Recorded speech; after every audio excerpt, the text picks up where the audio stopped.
የሚጠይቀው ነገር ለማድረግ ብቃት የሚሰጥ የጸጋ ቃል እስኪመጣለት የሚፈታ ነፃ የሚያወጣ እውነት እስኪመጣለት ድረስ ተፈትኖ ታስሮ እንደነበረ እናውቃለን። ነገር ግን ቃሉን ላከ አስፈታውም ይላል። ዛሬ የእግዚአብሔር ቃል መምጣት ነፃነትን እንዲሰጠን መፈታትን እንዲያደርግልን እየናፈቀን አባቶ ቃልህን ላክልኝ ቃል ይምጣልኝ እንበለው እስቲ። በግላችን የእግዚአብሔርን ቃል እየፈለግን ይኸውላችሁ ነፃነት በግል የምንቀበለው ነው። በጅምላ የሚሰጣ እዚህ ስለተገኘን በጅምላ አፍሰን የምንሄደው አይደለም። ኢንዲቪዥዋሊ የእግዚአብሔርን ቃል መገናኘት ያስፈልገናል። ስለዚህ እንጠይቀው እግዚአብሔርን። ቃልን ፈልጌ በዚህ አለው ቃል ይገኝልኝ ቃል ይገናኘኝም በለው። ሜክራባዲያና ማዶስ ፔሬቬጌሌቬዲያስ አባቴ በጌታ በኢየሱስ ክርስቶስ ቃሉን ላከ አስፈታውም እንደሚል በጌታ በኢየሱስም ዛሬ የቃል መምጣት እኔንና በዚህ ቃልን ፈልገው ያሉ ወገኖቼን ሁሉ ነፃ ያወጣ ዘንድ ቃሉን ሰምተው እግዚአብሔር ሆይ ያንተ የቃል ውስጥ ያለ እውነት ነፃ እንዲያረጋቸው በኢየሱስ ስም ጸልያለሁ።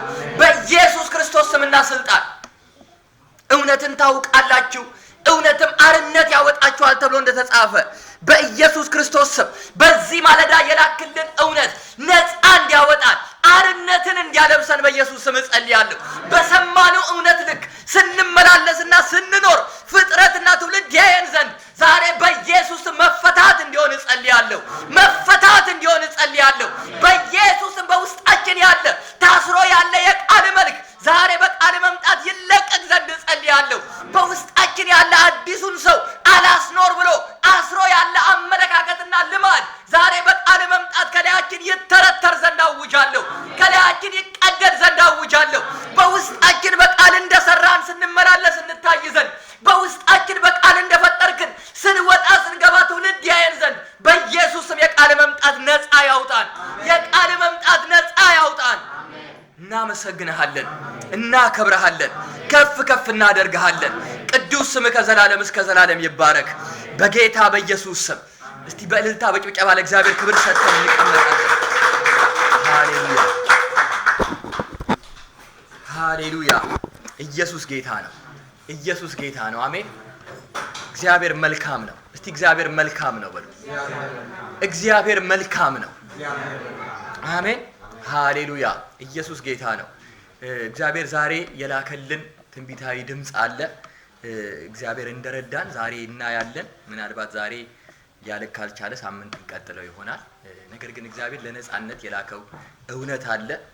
ወደዛ እውነት ከማለፋችን በፊት ፓስተር የተናገረቻቸውን እውነቶች ትንሽ ማስመር እፈልጋለሁ። አሜን። በተለይ እግዚአብሔር ቅድም ዘምር እንደነበረ በእኛ ከተገኘ ሰማያዊ ዘር የተነሳ በእኛ በኩል በእኛም ውስጥ እያደረገ ያለው ነገር አለና በዚህ ስፍራ ላይ በተለይ ስለ ወንድሞች ያለ እውነትን እግዚአብሔር ለቆልን በመካከላችን የመጣ ሺፍት ያደረገ ነገር እንዳለ እናስተውላለን። እና እነዚህን እውነቶች ደጋግመን በመስማት ልናዋህዳቸው ይገባል። ሁለቴ ሶስቴ ደግመን በመስማት ውስጥ በውስጡ ያለው ነገር ሙጥጥ ብሎ እስኪቀዳልን ድረስ ደግመን እንድንሰማ ይሄን ማሳሰብ ፈልጋለሁ። በዚሁ እውነት ላይ እግዚአብሔር በተለይ ባለፈው ዓመት በቤተ ክርስቲያናችን ራእይና ተልእኮን አምጥቶ ተሰርቶ እንደነበረ በዚህ በጣሊያን ምድር ያሉ የእምነት አባቶችን ወንድሞቻችንን ስለከፈሉት ዋጋና ለወንጌል ስላደረጉት ስራ እንደ ተተኪ ትውልድ ቀርበን እግዚአብሔር ይባርካችሁ እንድንል እግዚአብሔር እድል ሰጥቶን ባለፈው ዓመት የተሰራውን ነገር እናስተውላለን። በዚሁ ሐሳብ ቀጥሎ እግዚአብሔር በምድሪቷ ላይ ያለች የክርስቶስ አካል ቤተክርስቲያንን አንድነት የምንሰራበትን ተልእኮም እንደዚሁ በቀጣይነት አምጥቶ በዚህ ኤሪያ ላይ እየሰራን ያለነው ከጣሊያን ውጪ ያሉ በዛ ፕሮግራም ላይ እግዚአብሔር ይባርካችሁ ያልናቸው የእምነት አባቶችም በምድሪቷ ቤተክርስቲያን ጉዳይ ላይ ጣልቃ እየገቡ አብረውን የሚሰሩበትን እድልና የአንድነት መድረክ እግዚአብሔር ባሳሰበን መሰረት እየሰራን ያለነው እና ይሄንኑ ሂደት በምድሪቷ ካሉ በሮምም ከሮምም ውጪ ባሉ በጣሊያን ከተሞች ካሉ የቤተክርስቲያን መሪዎች ጋር ዲስከስ እያደረግን ነው። እንዴት በዚህ መረዳትና በዚህ እውነት ላይ አንድነታችንን መገንባት እንዳለብን ዲስከስ እያደረግን ያለነው እና በዚህ ደግሞ ሆናችሁ በጣም እየጸለያችሁልን እየተጋችሁ እንደሆነ እናውቃለን። ስለዚህ በዚህ ነገር ውስጥ አሁንም ጸሎታችሁና አብሮነታችሁ እንዲቀጥል የተዘጋጀ ጽሁፍ አለ። እንዴት እና ምን ሊሰራ እንዳለ የተወሰነ ኢንሳይት እንዲሰጥ ሐሙስ ዕለት የነበራችሁ ሐሙስ ዕለት ከባይብል ስተዲ በኋላ ወስዳችኋል። ምናልባት ሐሳቡን ሐሙስ ዕለት ያላገኛችሁ ፕሮግራም ሲያልቅ ልጠይቁ ትችላላችሁ። በምን ኤሪያ ላይ እየሰራን እንዳለና እግዚአብሔር በምድሪቷ ላይ እንዲወለድ እየፈለገው ያለው ወደኛ እያመጣ ያለው ተልእኮ ምን እንደሚመስል እንድታዩባቸው በጽሁፍ የተዘጋጀ ነገር አለ። ለእናንተ ቅድሚያ ሰጥተን ይህን ነገር እናደርጋለን። አሁን ገና የቤተ ክርስቲያን መሪዎችና አገልጋዮችን እያገኘን ያለንበት ጊዜ ነው። ከዛ ወደ ህዝቦች እና ወደ ወንድሞቻችን የሚወርድበት ሂደት አለ። እስከዛ ድረስ ግን እናንተ እያነበባችሁ በሐሳቡ እየጸለያችሁ እንደገና ይሄን ሐሳብ ሊያጠናክርና እንዲቆም ሊያግዝ ይችላል የምትሏቸውን ነገሮች እንድታቀብሉንና አብረን እንድንሰራ እድልም ከመስጠት አንጻር ነው ይሄን ነገር ያዘጋጀ ነው። ስለዚህ ፕሮግራም ሲያልቅ ይሄን መውሰድ ትችላላችሁ። እግዚአብሔር ይመስገን። እግዚአብሔር ይመስገን። አሜን። ሃሌሉያ ሃሌሉያ። ኢየሱስ ጌታ ነው። ኢየሱስ ጌታ ነው። እኔ ዛሬ ላገለግል አይደለም የመጣሁት። እግዚአብሔር ያመጣውን ጸጋ ይቼ ልገለግል ናፍቄ ነው የመጣሁት። በጣም በቀጠሮ ስናፍቀው የነበረው ነገር እግዚአብሔር እንዳስገኘ ገብቶኝ ልገለገል ነው ያለሁት። የምቀበለው ነገር እንዳለ አውቄ ነው ያለሁት። አሜን። እግዚአብሔር ይመስገን። አሳየኝ እግዚአብሔር ብቻ መንፈሴን አንቅቶ ከላይ ጋር አንጠልጥሎት ያለ አንድ የጸጋ ቃልን ሳይ እግዚአብሔር ሆይ እኔን መቀበል አለብኝ ብዬ ነው የመጣሁት። ይኸውልህ ስለማካፍል ያስኩ አይደለሁኝም። እውነት በእግዚአብሔር ትህትና ነው የምላችሁ። በቃ ናፍቄ ይሄ ነገር እንዲሆንልኝ ናፍቄ ነው እኔ ራሴ ያለሁት እና በዚህ መጠበቅ ውስጥ ነው። እግዚአብሔር ግን ዛሬ ሊያደርግልንና ሊያደርግብን የወደደው ነገር አለ። አሜን። እግዚአብሔር ይመስገን። እግዚአብሔር ይመስገን። እስቲ ሁላችንም መጽሐፍ ቅዱሳችንን በመክብብ መጽሐፍ ምዕራፍ 10 ላይ እናወጣለን። ያው እንግዲህ ሐሳቡን መልእክቱን እስክናገኝ ድረስ ርዕስ ለመስጠት እንደው ርዕስ ባልሰጠው ሁሉ ብዬ ነበር። ምክንያቱም ርዕሱ የሚሰጠው እንድምታ ኦፌንድ ሊያደርግ ይችላል። ኦሬዲ የለመድነው ዴፊኒሽን በእግዚአብሔር ቃል ካልታደሰ አንዳንድ ነገሮችን ጠቅሶ መነጋገር አይቻልም። በእግዚአብሔር ቤት ኦሬዲ ጠበው አንሰው የተተረጎሙ ነገሮች አሉና ሰው ገና ያን ነገር ስትሉ ወዲያው ያን ትርጉሙን ያነሳና አሃ ብሎ ይተረጉምባቸዋልና እንደሱ እንዳይሆን እኔ ርዕስ ባልሰጥስ ብዬ ሁሉ ከእግዚአብሔር ጋር ተሟግቼ ነበረ። ግድ የለም እኔ ጉባኤን አምናለሁ ብሏልና ሲተረጎምላችሁ በትርጉሙ ስለሚያስተካክሉ ይገባቸዋል ስላለ ስንፍናችሁን አርቁ የሚል ርዕስ ነው ያለው። እስቲ ስንፍናችሁን አርቁ ባል አያከብርም እንደ ጉባኤ ማንን ሰነፍ ለማለት ነው እንዳንል እግዚአብሔር ያሳየናል በቃሉ። ሰነፍ ማን ነው? ስንፍና ምንድነው? እግዚአብሔር እንድናረቀው እየወደደ ያለው ስንፍና ምንድነው የሚለውን ያሳየናል። ነገር ግን ቅድም እንዳልኳችሁ እግዚአብሔር ትእዛዝ አይደለም ይዞ የመጣው። ይኸውላችሁ የአዲስ ኪዳን አገልግሎትን የሚለየው መሰረታዊ ነገር ይሄ ነው። የእግዚአብሔር ቃል ወደኛ በሚመጣ ጊዜ የእግዚአብሔር ቃል የጸጋ ቃል ነው። ትዝ ይላችኋል ምን አለኝ ይላል? የሰው ልጅ ሆይ በእግርህ ቁም አለኝ ይላል። በተናገረኝም ጊዜ መንፈስ ገባብኝ በእግሬም አቆመኝ። እስቲ በእግሬም አቆመኝ በል። ነገር ግን አስቀድሞ የመጣው ትእዛዝ ምን የሚል ነው? በእግርህ ቁም አይደለም እንዴ? በእግርህ ቁም አለ። ምናልባት እኮ ይሄ ሰው በእግሩ መቆም እንዳይችል ብዙ የተከበበበት ነገር አለ። ምንም አዚፍ እግዚአብሔር እየፈረደበት ሁሉ ነው ይመስል። በእግርህ ቁም አያየኝም እንዴ? እኔ መቆም ጠልቼ ነው? መቆም ሳልወድ ቀርቼ ነው የምወድቀው?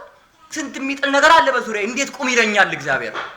እግዚአብሔር ግን ሲል የሚልበትን ነገር በእኛ የሚፈጽም የጸጋ መንፈስን አስይዞ ነው ቃሉን የሚልከው። እግዚአብሔርም ዛሬ ስንፍናችሁን አርቁ ሲል እንደው በቃ እንደፈለጋችሁ ናችሁ ጎብዛችሁ ሊኑ ማለቱ አይደለም። ስንፍናችንን የምናርቅበትን የጸጋ ቃል ልኮ ነው። የጸጋውን ቃል በቃሉ ውስጥ ያለ የጸጋን መንፈስ ብንገናኝ እውነቴን ነው የምላችሁ ስንፍና ከዚህ በኋላ በህይወታችን እስከማይገኝ ድረስ በእግዚአብሔር ፊት አለ ስንፍና ሆነን እንቆማለን። እስቲ በእግዚአብሔር ፊት በሉ። በእግዚአብሔር ፊት ይኸውላችሁ ብዙ ነገሮቻችን በእግዚአብሔር ፊት ነው መተርጎም ያለብን። በሰው ፊት ሰነፍ የመሰሉ ጎበዞች፣ በሰው ፊት ጎበዝ የመሰሉ ሰነፎች አሉ በእግዚአብሔር ትርጉም ውስጥ። ስለዚህ መጀመሪያ ትርጉማችን አስተካክለን እግዚአብሔር እንድናርቅ እየፈለገውን ያለውን ስንፍና የምናርቅበትን ጸጋና ስርዓት እየተቀበልን በዚህ ስርዓት ስንፍናን ከህይወታችን እንገፋለን። እስቲ አርቃለሁ በሉ። ስንፍናን አርቃለሁ በሉ። ስንፍናን አርቃለሁ። እግዚአብሔር ይሄንን ነው የላከው። ስንፍናን አርቁ ትእዛዝ ነው። ትእዛዙ እንግዲህ የሚያስፈጽም የጸጋ መንፈስ አለ አብሮ የመጣ። ስለዚህ ነው ትእዛዙን ብቻ የምንሰማ ከሆነ እውነት ነው እግዚአብሔር ሊፈርድብን የመጣ ነው የሚመስለው። ነገር ግን እግዚአብሔር መምጣቱ ሊፈርድብን ሳይሆን ሊረዳን ነው። በውስጡ ያለ የጸጋ መንፈስ በመገናኘት እንዴት ከስንፍና እንደምንወጣ፣ እንዴት ከዛ ነገር እንደምንላቀቅ እጃችንን ይዞ ሊስበን በጸጋ ቃሉ በኩል እጁን ነው የዘረጋልን። አሜን። እስቲ እግዚአብሔር ይረዳኛል ስንፍናዬን አርቃለሁ በሉ። እግዚአብሔር በጸጋው ይረዳኛል። አሁን ጸጋውን ከሩቅ እየጠበቃችሁ አይደለም። በቃሉ ውስጥ ኦሬዲ እግዚአብሔር ጸጋን አምጥቷል። ያንን የጸጋ እጁን ያንን የጸጋ መንፈስ ለተገናኘ ሰው የእግዚአብሔር እርዳታ ይሆንለታል። የእግዚአብሔር እርዳታ ማግኘቱ ደግሞ ስንፍናውን እንዲያርቅ ያደርገዋል። አሜን አሜን። ኢየሱስ ጌታ ነው። ኢየሱስ ጌታ ነው። እሺ መክብብ ምዕራፍ 10 ቁጥር 1ን ታነብልናለህ ፓስተር?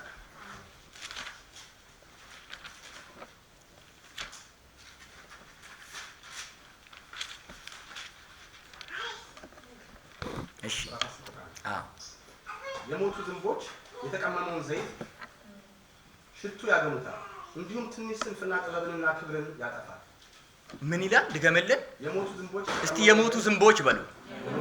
ይኸውላችሁ ጠቢቡ ሰለሞን እዚህ ጋር በምሳሌ በዛ ዘመን በነበረ ሪያሊቲ እንዲገባቸው እያደረገ ነው የእግዚአብሔርን ጥበብ ኮሙኒኬት የሚያደርጋቸው። በዛ ዘመን ይሄ ለውበት የሚሆን ለመታጠኛ የሚሆን ቅባት እንዴት እንደሚመረት ያውቃሉ። ከተለያየ ውድ አበቦች ተቀምሞ ምናምን የሚሰራ ነገር አለ። ነገር ግን እነዚህ ነገሮች ተቀምመው በተሰሩ ጊዜ ያ የመዋቢያ ያ የተቀመመ ዘይት በተሰራ ጊዜ አንድ ጥንቃቄ ካልተደረገ በዛ ፕሮሰስ ውስጥ በዛ ሂደት ውስጥ የሚጨመር የሚገባ የሞተ ዝንብ ካለ ምን ያደርገዋል ይላል? ሽታውን ያበላሸዋል። እስቲ አንብብልን ደግመ። የሞቱ ዝንቦች የተቀመመውን ዘይት ሽቶ ያገሙታል። እስቲ ሽቶ ያገሙታል በሉ። ይኸውላችሁ ተቀምሟል እኮ ነገሩ ውስጥ ያንን ሰውን ሁሉ የሚማርክ ሰውን ሁሉ የሚስብ ሽታ እንዲያወጣ የሚያስፈልገው ኢንግሪዲየንት ሁሉ ተጨምሮ ይሆናል። ፕሮሰሱን በትክክል እያለፈ ይሆናል። ነገር ግን መጨመር የማይገባው ነገር የሞተ ዝንብ ከተጨመረበት የተሰራው ነገር እንኳን በትክክል የተሰራ ቢሆን ሂደቱንም በትክክል የሄደ ቢሆን ከዛ ነገር መገኘት የተነሳ ከዛ ነገር መጨመር የተነሳ ሽታው ይበላሻል ይላል። ይሄን ነገር ሲፈታው ምን አለ? የሚቀጥለው ቁጥር ላይ የሚቀጥለው ክፍል ላይ እንዲሁም ትንሽ ስንፍና። እስቲ እንዲሁም ትንሽ ስንፍና በሉ። እንዲሁም ትንሽ ስንፍና ምን ያደርጋል? እስቲ ጥበብና ክብርን ያጠፋል በሉ። ጥበብንና ክብርን ያጠፋል። ይኸውላችሁ ቤተ ክርስቲያን የእግዚአብሔር ጥበብ ያልሞላባት የእግዚአብሔር ክብር ያልሞላባት አካል ስለሆነች አይደለም። ነገር ግን የእግዚአብሔር ክብርና የእግዚአብሔር ጥበብ ምንጭ ሆና ለምድር ሁሉ የእግዚአብሔርን ክብር የእግዚአብሔርን ጥበብ እንድትገልጥ እግዚአብሔር በምድር ተክሏት ሳለ ነገር ግን ክብሯና ጥበቧ እንዳይቀዳ ለሌሎች እንዳይደርስ እየከለከለ ያለው እየተገኘብን ያለ ትንሽ ስንፍና አለ። የዛ ስንፍና መገኘት እንደ ሞተ ዘይት በውስጣችን የተቀመመውን በቤተ ክርስቲያን ውስጥ እግዚአብሔር በሰማያዊ ጥበብ የቀመመውን ነገር ወጥቶ ትውልድንና ፍጥረትን እንዳይፈውስ ትውልድና ፍጥረት መዓዛውን እንዳያሸተው እያበላሸ ነው። ዛሬ ስለ ቤተ ክርስቲያን ያ የሚማርክ ሰማያዊ ሽታ ያ የሚማርክ ሰማያዊ መዓዛ እየወጣ ትውልድ እየተማረከ እኮ አይደለም። ለምን? ትንሽ ስንፍና አለ። ያ ነገር አይደለም እንዴ? ዛሬ እኮ እንደውም ትንሽ የሚባል ሁሉ አይደለም። ኢን ሪያሊቲ ሲታይ የቤተ ክርስቲያን ስንፍና ብዙ ሁሉ ነው። የእግዚአብሔር ቃል ግን እንኳን የበዛው ትንሿ ስንፍና ምን አይነት ኢፌክት እንዳለው እንድናስተውል በዚህ ቃል ውስጥ ይነግረናል። እስቲ ስንፍናዬን አረቃለሁ በሉ። ስንፍናዬን አረቃለሁ። አሜን አሜን። ኢየሱስ ጌታ ነው። የእግዚአብሔር ቃል ሲናገር ኢሳይያስ 32:5 ላይ ትንቢታዊ ሐሳብ ነው። ኖርማሊ ከላይ ጀምሮ የእግዚአብሔር መንግስት መምጣት በምድር ላይ የእግዚአብሔር መንግስት ጉልበትና ኃይል መገለጥ ሲጀምር ስለሚሆኑ ነገሮች ነው እየተረከ ያለው። በክርስቶስ መምጣት ወደ ምድር የወረደች የእግዚአብሔር መንግስት አቅምና ኃይል በምድር ላይ የሚሰራውን ነገር ነው እየዘረዘረ ከቁጥር 1 ጀምሮ የሚወርደው። እኔ ቁጥር 5 ላይ ያለውን ላንብበው። ከእንግዲህ ወዲህ ሰነፍ ከበርቴ ተብሎ አይጠራም፣ ንፉግም ለጋስ አይባልም። እስቲ ከእንግዲህ ወዲህ ይበሉ። ሰነፍ ከበርቴ ተብሎ አይጠራም። ነገር ግን ብዙ ጊዜ ቤተ ክርስቲያን በዚህ ማንዴቷ በዚህ አውቶሪቲዋ ካልቆመች ብዙ ሰነፎች ከብረው ከበርቴ ተብሎ ይጠራሉ። የእነሱን ስንፍና የምታደርግበትን ጥበቧን ይዛ ካልተነሳች ይኸውላችሁ የዓለምን ስንፍና የዓለምን ሞኝነት እንዲገልጥ እግዚአብሔር ጥበብንና ክብርን ያጨቀው ቤተ ክርስቲያን ውስጥ ነው። እኔና እናንተ ህይወት ውስጥ ነው። የኔና የናንተ ውስጥ የታጨቀ የእግዚአብሔር ጥበብ የእግዚአብሔር ጉልበት መቀጣጠል ሲጀምር የብዙ ጥበበኛ ነን ያሉ የብዙ ከበርቴ ሆነ የታዩ መክበር መዋረድ ይጀምራል። ምክንያቱም እግዚአብሔር ክብርን ዲፖዚት ያደረገው እኔና እናንተ ውስጥ ቤተ ክርስቲያን ውስጥ ነው። ነገር ግን ያ መቀጣጠል እስኪሆን ያ መውጣት እስኪሆን ድረስ ምን ይሆናል ይላል? በሆነ ጊዜ ከእንግዲህ ወዲህ ሰነፍ ምን ተብሎ አይጠራ? ከበርቴ ተብሎ ከብሮ አይታይም። ስንቶቻችሁ በትውልዳችን ይሄ እንዲሆን ትፈልጋላችሁ? ዛሬ እኮ ቢታይ በምድር ላይ በተለያየ ነገር ከብረው እንደ ከበርቴ የሚታዩት ነገሮች ሰማያዊ ጥበብን የቀዱ የእግዚአብሔርን ጥበብና ማስተዋል የተሞሉ አይደሉም እኮ። ስንፍናቸውን ነው ከብረውበት የሚታዩ አይደለም እንዴ? በቴሌቪዥን መስኮት ብታዩ፣ በፖለቲካው ዓለም ብታዩ፣ በንግዱ ዓለም በተለያየ ዓለም ብታዩ ሰነፎች ናቸው። የእግዚአብሔር ቃል እንደሚል አሜን። እንፈተዋለን። አሁን ግድ የለም አንተ አላያቸውም እኮ እነሱ 24 ሰዓት እንቅልፍ የላቸውም ልትሉኝ ትችላላችሁ። የእግዚአብሔር ቃል የሚያያይዘው ስንፍናን የሚያያይዘው በቀጥታ ከእንቅልፍ ማጣት ጋር ብቻ አይደለም። አሜን። እንደውም መሰረታዊ ነገር ዛሬ የሚያሳየን ነገር ከአካላዊ ስንፍናው በላይ ውስጥ ልብ ጋር የሚያያዘው ነው። አሜን። ይኸውላችሁ እግዚአብሔር አባት ነው፣ ያውቃል። የእግዚአብሔር ቃል እግዚአብሔር ሲናገር ምን ይላል? ስንፍና በልጅ ልብ ውስጥ ታስሯል ይላል። ነገር ግን የአባት ተግሳጽ ከሱ ያርቅለታል ይላል። ነገር ግን ታስሮ ነው የሚመጣው። ልጁ መስነፉን አያውቀው። ስንፍና ኦልሬዲ ባይ ዲፎልት ተይዞበታል። ሲሆን ልጅ ሲሆን ልጅነቱ ከስንፍና ጋር ነው የታሰረው። ስለዚህ ዲሲፕሊን የሚያደርገው ስንፍናውን ከሱ የሚያርቅለት አካል ያስፈልገዋል። እሱ መጥቶ በተግሳጽ ያን ነገር ያርቅለታል። ያኔ አለ ስንፍና መኖር ይችላል። እግዚአብሔር አባት ስለሆነ ዛሬ እንደ ልጆች ከኛ ሊያርቅ የፈለገው ስንፍና አለ። አሜን አሜን። ኢየሱስ ጌታ ነው። በሕፃን ልብ ስንፍና ታስሯል ይላል። እስቲ በሕፃን ልብ በሉ። ይኸውላችሁ ቤተክርስቲያን እንደ ሕፃን በሆነችበት ጊዜ የሚታሰርባት ስንፍና አለ። ነገር ግን ማቹር እንሁን እንደግ ካልን የመጀመሪያ እግዚአብሔር ሄደ ስንፍናን ከኛ ያርቃል፣ ማራቅ ይጀምራል። ዛሬም እግዚአብሔር የመጣው በቃሉ ስልጣን በቃሉ ጉልበት ወደ እያንዳንዳችን የመጣው ይሄን ለመስራት ነው። እስቲ ስንፍናን ከኔ ያርቃል በሉ። ስንፍናን ከኔ ያርቃል። ይኸውላችሁ ግድ የላችሁም ትርጉሙን እንተረጉመዋለን በደንብ። አሁን ይሄ በዓለም መንፈስ የምንተረጉምበትን የስንፍናና የጉብዝና ትርጉማችን እናስቀምጠውና የእግዚአብሔር ቃል እንደመጣ እንዲገናኘን። አሜን አሜን። ኢየሱስ ጌታ ነው። ኢየሱስ ጌታ ነው። አሜን። በዋነኛነት እግዚአብሔር አድሬስ ሊያደርገው የፈለገው የልብ ስንፍና አለ፣ የልብ መስነፍ አለ። ይሄ ማለት አካላዊ ወይንም ደግሞ በንግግር ያለ ስንፍናን እግዚአብሔር አይለውጥም ማለት አይደለም። ነገር ግን ለእግዚአብሔር በጣም ሚዛን እየደፋ ያለው በአካል ከሚገለጥብን እንደገና በንግግር ከሚገለጥብን ስንፍና በላይ ልብ ጋር የሚያያዝ አለ። ያንን ማራቅ የፈለገው። አሜን አሜን። ኢየሱስ ጌታ ነው። አይደለም ዛሬ እኮ ይቅር የልቡን እንኳን አስቀምጠን እንደዚሁ በአካል ባለውና በንግግር ባለው እንኳን ብናይ እውነት እኮ ቤተክርስቲያን ስንቶቻችን ሰነፍ ሆነ እንደምንገለጥ እናየዋለን እኮ። አይደለም እንዴ? የዚህ ዓለም ልጆች ሌት ተቀን እነሱ ገባል ላሉት እነሱ ተረዱን ላሉት ነገር ይተጋሉ እኮ። አይደለም እንዴ? እንቅልፋተው ሌሊት ተነስተው ጠዋት ገብተው ወጥተው ይሰራሉ፣ ይተጋሉ። ቤተክርስቲያን ግን ሰማይን ምድርን የሚሻገር ዘላለማዊ የእግዚአብሔር ምስጢር ታጭቃ ተቀብላ ስታበቃ ግን ይዛው ትተኛለች። አይደለም እንዴ? እውነት ተውት እኮ አሁን እኔ አሁን ቁጭ ብዬ ሳይ ኖርማል ምድራዊ ኢንተረስት ወይ እንትን የመንግስት ወይ የገንዘብ ወይ አዋቂ መሆን የዲግሪ ምናምን ኢንተረስት ያለው ሰው እንኳን ያን ነገር አቺቭ ለማድረግ የሚከፍለውን ያህል ዋጋ የምንከፍልበት አቅም ታጥቷል እኮ ብዙዎቻችን ጋር። ስለ ወንጌል ስለ እግዚአብሔር ዓላማ ሰው በቃ እኔ ማስተርስ መያዝ አለብኝ ብሎ ማስተር ስለመያዝ አይደለም እንዴ? ወይም ደግሞ ሱቅ መክፈት አለብኝ ሱቄ እንደዚህ ማድረግ አለብኝ ብሎ የሚሰራበትን ያህል ስንፍናን አስወግዶ የሚተጋበትን ያህል ትጋት እንኳን ታጥቷል ቤተክርስቲያን ውስጥ በሚታይ በአካል ነው የምላችሁ። አይደለም እንዴ? ዛሬ ስንቱ ተግቶ እንደሚጸልይ አለመጠያየቅ ነው የሚሻለው እኮ። ስንቱ ተግቶ ቃሉን እንደሚያነብ። ነገር ግን የዘላለም ምስጢር የዘላለም ተስፋችን ይሄ እንደሆነ እያልን ያለን ትጋት ከቃሉ ጋር ከእግዚአብሔር ጋር ከእግዚአብሔር ሰዎችና ከእግዚአብሔር ነገሮች ጋር ያለን ትጋት በጣም ያሳፍራል። ለዚህ ነው እግዚአብሔር በቀጥታ በቃሉ መምጣት ሊገስጸንና ሊያረቅልን የወደደው። እየገባችሁ ነው? ጎብዙ እንትን አድርጉ እንትን ስሩ ይባላል።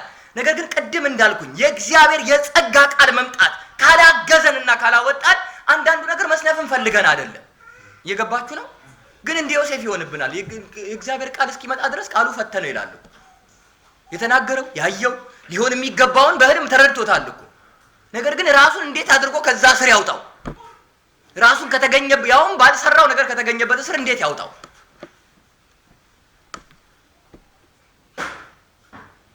አይደለም እንዴ? ዛሬ ተውት። በተግባር እኮ በንግግር ያለ ስንፍና ጌታን አያውቁም የምንላቸው የማይገኝባቸው ስንፍና ጌታን ያውቃል የሚባለው ላይ አለ እኮ። እንትና ትስትላችኋለች የኢዮብ ሚስት አለች እኮ አንተ ቆይ ከዚህ በላይ ምን ይምጣብኝ ነው የምትለው? በቃ ሰደበውና ሙት አለች። አንቺ እንደ ሰነፍ ሴት እንደምን ተናገርሽ? እንደ ሰነፍ ሴት ተናገርሽ አላት። ስንፍና እንደሆነ አወቀው። ዛሬ እኮ በዚህ በጎነተለ ነገር ዓለማውያን አያወጡትም ያን አይነት የምሬት ቃል፣ ያን አይነት የስንፍና ቃል። ጌታን ያውቃል እየተባለ ግን በቃ ይንደዋል። አሜን። ይኸውላችሁ ቅድም ነግሬያችኋለሁ። አሁን ይሄ ለመፍረድ አይደለም፣ የእግዚአብሔርን መምጣት እናስተውል። አሜን። ነገር ግን በውስጡ እግዚአብሔር ሊረዳን የላከልን የጸጋ መንፈስ አለ። ያንን የጸጋ መንፈስ በመገናኘት እንዴት ከስንፍና መላቀቅ እንደምንችል ያሳየን ነው የመጣው። አሜን አሜን። ኢየሱስ ጌታ ነው። ኢየሱስ ጌታ ነው። ነገር ግን አየችሁ ስትለካው ሲታይ ከብቱ ሲታይ ልጆቹ ሲታይ ምናምን እያለ ነገሩ ይነካል። ይባስ ብሎ ጤናው እከክ ምናምን ሲመጣ አየችና በቃ እንዴ ልክ አለ አሁን መስነፍ እችላለሁ አለች። አሁን እናገራለሁ አለች።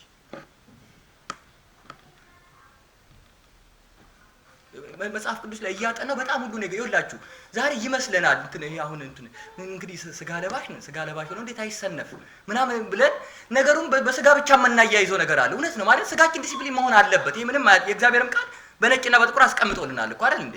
የተግሳጽ በትር ከሱ ያርቀዋል። ስለዚህ ዲሲፕሊን መሆን ያን ነገር ያርቀልናል። ለስራ ለተግባር ለትጋት ያለንን ነገር ዲሲፕሊን ማድረግ ያስፈልጋል። ነገር ግን ስጋ ስላለ ብቻ አይደለም ስንፍናና ድካም እየተጫነን ያለው። የእግዚአብሔር ቃል ሲናገር ኢዮብ 4:18 ላይ ምን ይላል? መልእክተኞቹን አያምናቸውን መላእክቱን እንኳን ስንፍና ይከሳቸዋል ይላል። እኔ አሁን መልአክ ስላለው መቼም ስለ መልአክ ስለተገኙ ስንፍና ብዙ ምርምር ማድረግ አያስፈልገኝም። ግን የእግዚአብሔር ቃል እንደሚል መልአኮች እንኳን ስንፍና አሁን መልአክ እኮ እንደኛ ስጋ ስላለው አይደለም ነገሩ። ስጋ የመልበስና ያለ መልበስ አይደለም ማለት ነው። እኔ መልአክ ብሆን ኖሮ እንዲህ መልአክ ኃይል ቢሰጠኝ ኖሮ የመልአክ አቅም ቢኖረኝ ልንል እንችላለን። ነገር ግን የእግዚአብሔር ቃል እንደሚል መልእክተኞቹን አያምናቸውም መላእክቶቹን ስንፍና ይከሳቸዋል ይላል። አይደለም እንዴ? አይመስላችሁም? መልአክ የሚሰንፍ መልአክ ከሆንኩ እኮ በቃ የእግዚአብሔር ቃል ነው የሚለው። ለዚህ እኮ ነው ከመላእክት ጋር በመስራትና በማሰራት ስልጣን ውስጥ እግዚአብሔር አብረናቸው የምንሰራበት ስልጣን እኛ ጋር ያደረገው። ለኔና ለእናንተ የተዘጋጀ ጸጋ ለመላእክት እንደተሰጠው አይነት አይደለም። እነሱ ባልተፈጸሙበት እኛን የሚፈጽም ጸጋ አዘጋጅቶ ለዚህ ነው መላእክት አብረውን እንዲሰሩ ነገር ግን መላእክትን የማዘዙ ስልጣን በእኔና በእናንተ አንደበት ውስጥ ባለ ስልጣን ቃል ያስቀመጠው።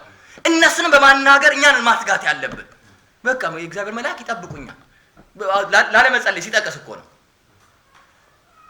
ከዛ በኋላ መልአክ ይጠብቀኛል። የሚያስፈልገኝን ነገር እግዚአብሔር መልአኩን በፊቴ ልኮ ያመጣልኛል። ንገረው እንዲያመጣልህ አንተ ንገረውና ያመጣልህ እኮ። ነገር ግን ለስንፍና ነው የሚጠቀሱት። የገባችሁ ነው? አንተ ተኝተህ ከዛ በኋላ መልአኩ ስለ አንተ ጉድ እያለ እንዲሰራ። ለዚህ ነው የእግዚአብሔር ቃል በግልጽ የሚነግረን የእኛ ሪስፖንሲቢሊቲ እኛ ወስደን መስራት እንድንችል እግዚአብሔር ባዘጋጀ ጸጋ ስርዓት ውስጥ ሊቀሰቅሰን እንዲህ የሚለን። አሜን አሜን። ኢየሱስ ጌታ ነው። ኢየሱስ ጌታ። እኔ አሁን ስለ መላእክት ምናምን ብዙ ምርምር ውስጥ መግባት ፈልጌ አይደለም ይሄን የምለው። ነገር ግን አንድ ነገር እናስተውል። ነገሩ በጣም መንፈሳዊ በዋነኛነት ከልብ ጋር የተያያዘ ነገር ነው። ልባችን ላይ የሚፈጠር ነገር ነው። እግዚአብሔር ስንፍና እያለ ያለው ነገር አይደለም። አሁን ዛሬ ያለ የጣሊያን ሪያሊቲ ሲታይ ብዙ ሰው ኤክስኪውዝ ይሰጠዋል። እንግዲህ በቃ በሀገር ነው የመጣው ስራ የለም በቃ መተኛት ነው። እንግዲህ ምን ይደረጋል? ሪያሊቲውን አታይም? ያሰንፋል። በቃ መተኛት ነው ብሎ ኤክስኪውዝ ይሰጣል። አይደለም እንዴ? ሰው ሁሉ እኮ ነው የሚተኛው። እኔ ምን አደረኩት? በቃ ራስ ላይ ሌት ኖ እነሱ የሚሰጡት ስራ የለ ይሆናል እንጂ የእግዚአብሔር መንግስት ስራ እንደውም በጣም ሊተጋበት የሚገባበት ጊዜ እንደሆነ ነው የሚለው እኮ። ለስራ ያለን ትርጉም ለትጋት ያለን ነገር በዛ ደረጃ ስለሚጣመምና ቅድም እንዳልኳችሁ ብዙ ነገር የምንረዳው በውጪ በሚሰራ ብቻ ነው። አካለ ገብቶ የሆነ ነገር የገፋ የቆረጠ ምናምን ካላለ እየሰራ አይመስለንም። ቁጭ ብለህ መንፈስህ የሚሰራው ተንበርክከ የምትሰራው ስራ አይመስለንም እኮ። ለዚህ ነው እግዚአብሔር ደግሞ ለቤተ ክርስቲያን ለኔና ለእናንተ በዋነኛነት ትጋት እየፈለገበት ያለው ነገር ይሄ በአካል ጉዱን አይደለም። ቢገባን ውስጣችን ያስቀመጠው ቅባት ውስጣችን ያስቀመጠው ጸጋ የማያሳርፍ በጣም ቢዚ ሊኮንበት የሚገባው ጊዜ ነው።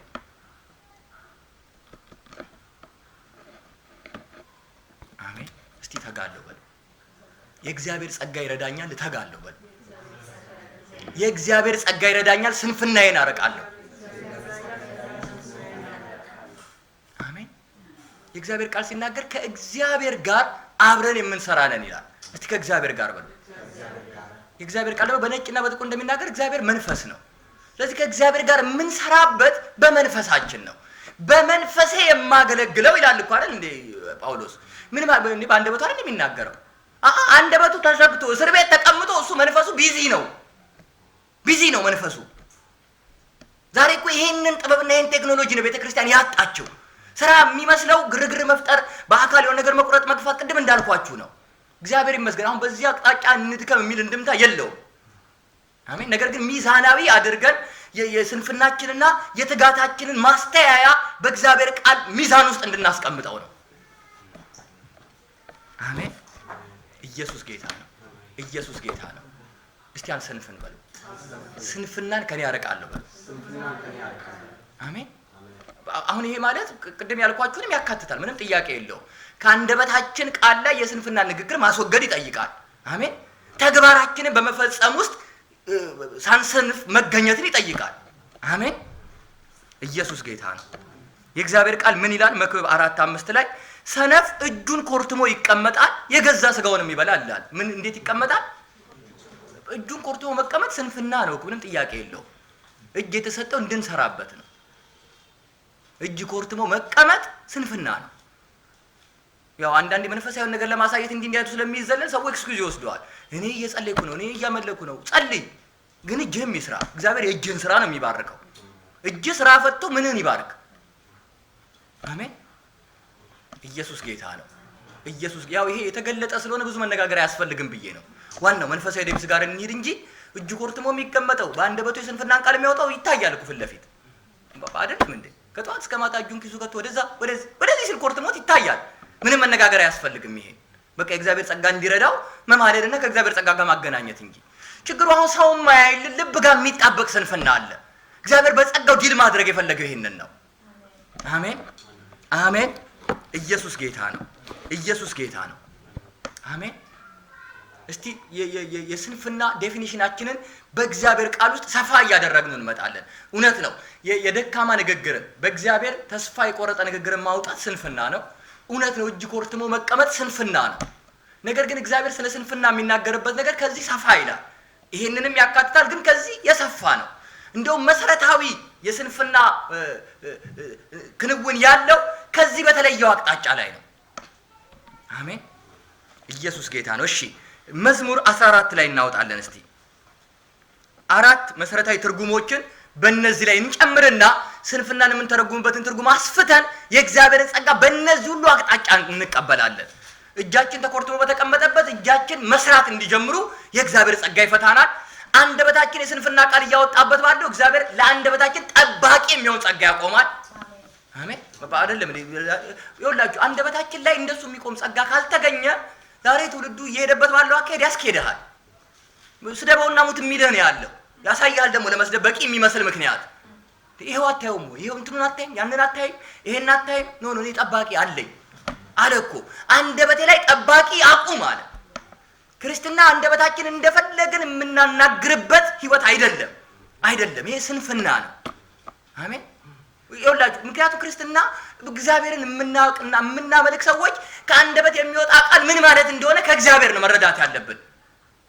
እስቲ ያስቡት፣ እግዚአብሔር ስንፍና መናገር የሚችል አምላክ ቢሆንና ከአንደበቱ ቢወጣ ኖሮ ከእግዚአብሔር አፍ ይወጣ እኮ ይሆናል አይደል? ይሁን አለ ሆነ ይላል። የእግዚአብሔር እንደዚያ አምላክ አለመሆን ነው እኮ ነገርን አጽንቶ የያዘው። ነገር ግን እኛ ከእግዚአብሔር ተወልደናል፣ በእግዚአብሔር መልክና ምሳሌ ተሰርተናል ብለን አንደበታችንን ግን እንደ እግዚአብሔር የምንገዛበት የምንቆጣጠርበት ነገር የለንም። ልቅ ነው።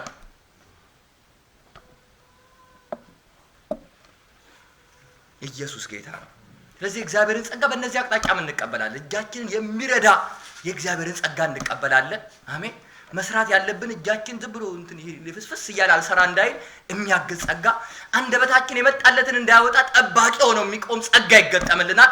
ከዛ አልፎ ግን ልባችን ጋር የሚሰራ ነገር አለ፣ ውስጣችን የሚሰራ በውጪ ሲታይ አሁን እንደመጣን እንደዚህ እንዳልን እንወጣ ይሆናል። ውስጣችን ጋር ግን የእግዚአብሔር ጸጋ መግባት አንድን ስንፍና አርቆ ውስጣችን አንድ አብዮት ያስነሳል። የማንቀመጥበት የማንተኛበት በቃ የሚያተጋ። አሜን። እሺ የመጀመሪያውን ትርጉም እንጨምር። እሺ መዝሙር 14:1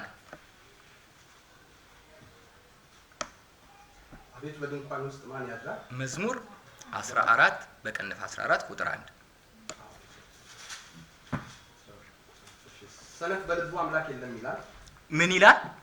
እስቲ ሰነፍ በሉ። በምኑ ያንደበቱን ሰማናው? በልቡ የሚለው ማን ይስማ? ለዚህ እኮ ነው እግዚአብሔር ልብን ስለሚያውቅ ለልብ አድሬስ የሚያረግ ቃል የሚልከው። በአንደበቱ ሲያወጣ ስላላየ ነው ጎበዝ ነው የሚመስለው እኮ። ለካ በልቡ ሲለው ቆይቷል። መጨረሻ ውጤቱ ሲመጣ እኩል በአንደበቱ እንደተናገረ ያህል ይወሰዳል። ሰነፍ በምኑ በልቡ አምላክ ይወላችሁ። ዛሬ በጌታ በኢየሱስ ክርስቶስ ስም ከእግዚአብሔር ጸጋ የተነሳ ከመጣልን ቃል የተነሳ በልባችን እንዲህ የምንልበትን ማለት ያርቅልናል። እግዚአብሔር እንዳለ የምንልበትን ይወላችሁ። ይሄ አሁን በአንደበት በሃይማኖት እንደምንለው እግዚአብሔርማ አለ። እግዚአብሔር በሱ ደረጃ አጋንንትም ሰይጣንም ይላል እኮ። አሁን የእግዚአብሔርን መኖር ፓሲቭ አድርጎ አይደለም። ለዚህ ነው የዕብራዊ ጸሐፊ ሲናገር ምን አለ? እግዚአብሔርን አለምነት ደስ ማሰኘት አይቻልም ካለ በኋላ የሚያምን እንደዚህ ሊያምን ይገባዋል፣ እግዚአብሔር እንዳለ። እስቲ እግዚአብሔር እንዳለ በል። እግዚአብሔር እንዳለ ምን ማለት ነው? ሲተረጉመው እዛ እግዚአብሔር እንዳለ ለሚፈልጉትም ብድራት እንዲሰጥ። እስቲ ለሚፈልጉት በል። ዛሬ እኮ ብዙ እግዚአብሔር ለመፈለግ ወደ እግዚአብሔር ለመምጣት እንድንዝል የሆነው እግዚአብሔር የለም የሚያስብል ስንፍና ገብቶብናል። ፈልጌው ሰው ገንዘብ እየፈለገ ሰው ዲግሪ እየፈለገ ምናምን ባገኘው ነገር ብዙ ነገር ይዋርዶነ። እኔ እግዚአብሔርን ፈልጌ ምን አገኘው? ስለዚህ እግዚአብሔር የለም በቃ እኔም ዲግሪ ልፈልግ እኔም አሜን እግዚአብሔር ይመስገን። ይኸውላችሁ እነዚህ ነገሮች ስናገር ሚዛናዊ እንድናደርግ እንጂ ቅድም እንዳልኳችሁ በእነዚህ አቅጣጫ አንትጋማ። እንደውም ቤተክርስቲያን በጣም ተኝታለች። ይሄን አስምሬያለሁ። አሜን። እጅ ኮርትሞ በመቀመጥ በምድር ላይ የተሰጣትን ኦፖርቹኒቲ ባለመጠቀም በግልጽ የሚታይ ስንፍና ነው ያለው። ስለዚህ በዚህ አቅጣጫ ያለው ነገር ስላሰርኩ ነው እንዲህ አይነት ምሳሌዎችን የምናገረው። አሜን። ነገር ግን ብዙ ሰው ኤም ያደረገው የሚፈልገውን ነገር ለማግኘት ይተጋል እኮ። ቤተክርስቲያን ደግሞ መድረሻዋ የተደረገው ግቧ የተደረገላት ክርስቶስን መምሰል ነው። ክርስቶስን መምሰል ትፈልግና በመሃሉ እግዚአብሔር የለም የሚል ጥያቄ ሲመጣባት ይዝላል እዚህ ጋር። ምክንያቱም እግዚአብሔር ቃል እንደሚል እግዚአብሔር እንዳለ ለሚፈልጉትም ምን እንዲሰጥ ብድራት እንዲሰጥ። ስለዚህ መፈለግ የሚያስገኝልኝን ነገር የምቆጥርበት ነገር ካጣው ልቤ ይዝላል። ከዛ በኋላ አልፈልገውም። አሁን እግዚአብሔር የለም ማለት ቅድም እንዳልኳችሁ እንደው በኮንሰፕት ደረጃ ሰማይና ምድር ከሞለኪውሎች ተጋጭተው ተወለደ ምናምን የሚባል ፍልስፍና ደረጃ ስላልገባን የእግዚአብሔር መኖር አልካድንም ማለት አይደለም። የሚመስለው በቃ ኤቲስት ተሆኖ የፈጠረ አምላክ የሚባል የለም የምናምን ቢሊዮን ዓመታት በፊት ምናምን እየተባለ የሚባል ይሄ ቢግ ባንግ ቲዮሪ ምናምን እንደዛ አይነት ኮንሰፕቱ ስላልገባን የእግዚአብሔርን መኖር የለም እንዳላልን ነው የሚመስለን። ነገር ግን ኢን ሪያሊቲ በልባችን እግዚአብሔርን መፈለጋችን ብድራት እንደሚያመጣልን እግዚአብሔርን መፈለጌ ከንቱ አይደለም የምንበትን ማስተዋል ካጣውኝ አይደለም የእግዚአብሔር ቃል እንደሚል እግዚአብሔር እንዳለ ለሚፈልጉትም። እስቲ ለሚፈልጉትም በል። ኢየሱስ ጌታ ነው። ዕብራውያን 11 ቁጥር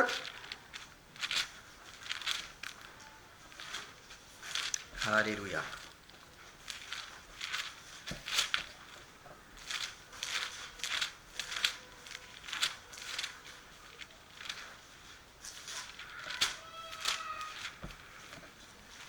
እሺ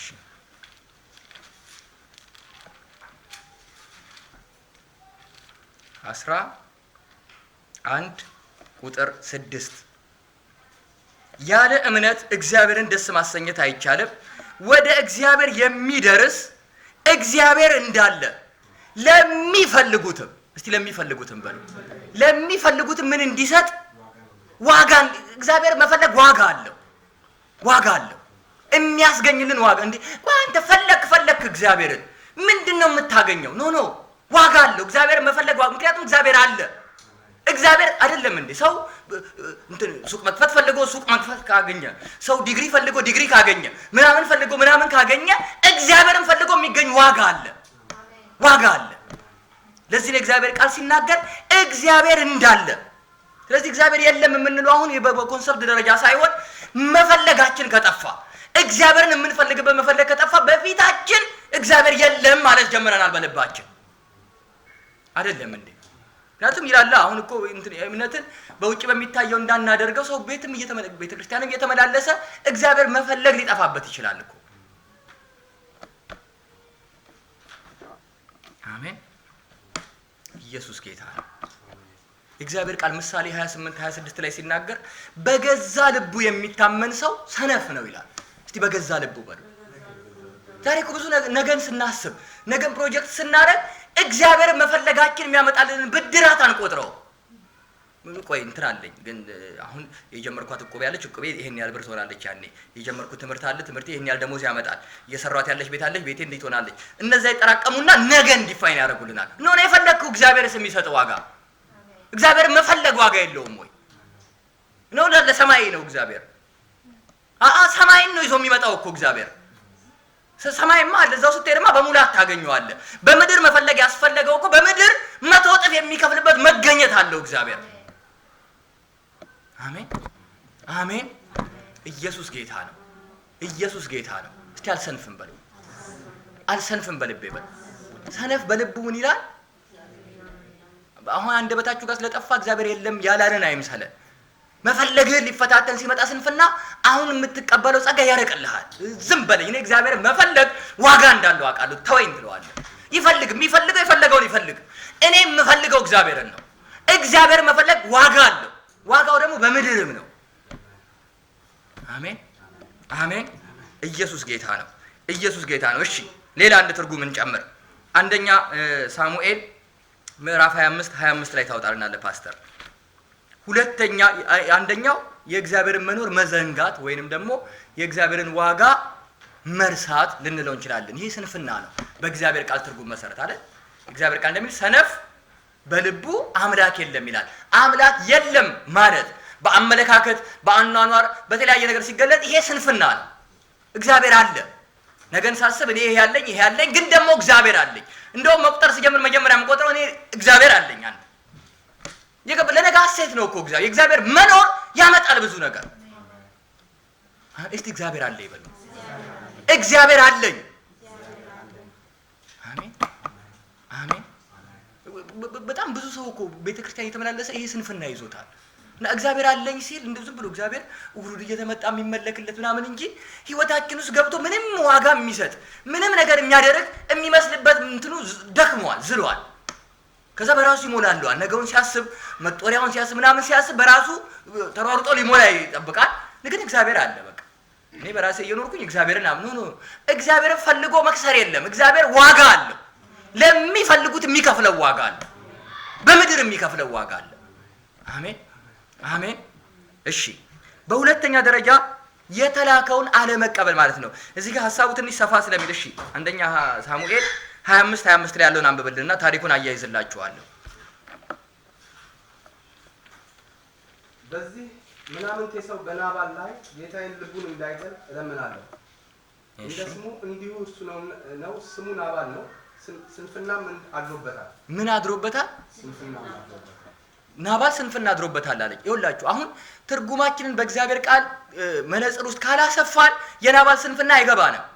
ናባል ሰነፍ አይደለም እኮ በዛሬ ባለ በዓለም ትርጉም ከሆነ በጣም ከብት የሚያለባ ሸላጭ አይደለም እንዴ? አይደልቦ እንደውም ዳዊት ሊለምነው እስኪመጣ ድረስ የሚተጋ የሚሰራ ሰው ነው። እጁን አጣምሮ ተኝቶ የሚለምን የነበረ ሰው አይደለም እኮ አይደለም እንዴ? ተግቶ ሰርቶ የሆነ ነገር ይዞ የነበረ ሰው ነው።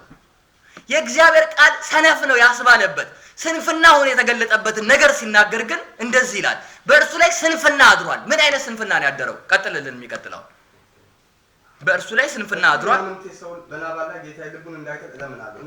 እንደ ስሙ እንዲሁ እሱ ነው። እሺ ስሙ ናባል ነው። ስንፍናም አድሮበታል። እሺ እኔ ባሪያህ ግን ከአንተ የተላኩትን የጌታዬን ጎልማሶች አላየሁም። አሜን። እሱ ስንፍና አድሮበታል። እኔ ግን ከአንተ የተላኩትን አላየሁም አለችው። አሜን። ይኸውላችሁ መሰረታዊ ዛሬ ቤተክርስቲያን ብዙዎቻችን እየሰነፍንበት ያለው መሰረታዊ ስንፍና ይሄ ነው። ከእግዚአብሔር የተላከን ነገር መገናኘት አቅቶናል። ከእግዚአብሔር የተላከን ነገር አለመገናኘት ስንፍና ነው። ስንፍና ዛሬ ቤተክርስቲያን እየተያዘችበት ያለው እየተጠመደችበት ያለው መሰረታዊ ስንፍና አለመትጋት አይደለም።